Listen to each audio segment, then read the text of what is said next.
Grabe guys, mga kabanwa, ang presko dito. Sa likuran ko ay dagat. Tingnan nyo, napaka-presko po. Kulay ughaw, no, ang dagat. Tingnan nyo guys.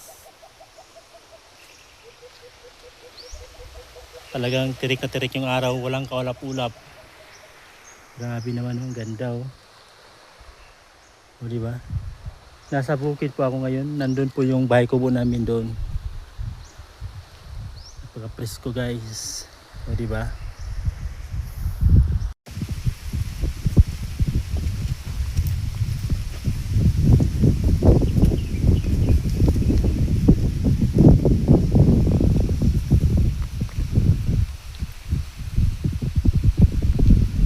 Ngayon mga kabanwa, nandito na pa ako sa aming bahay kubo. Ayan sa likod oh, di ba?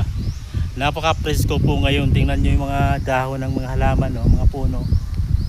Sumasayaw mga kabanwa oh, di ba?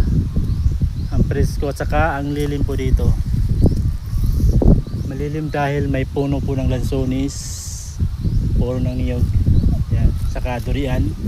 Ayan durian yan oh.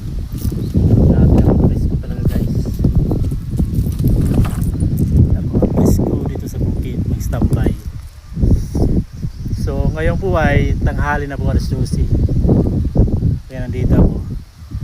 Ganito ang eksena mga kabanwa kapag tanghali. Mahangin, galing sa dagat yung hangin.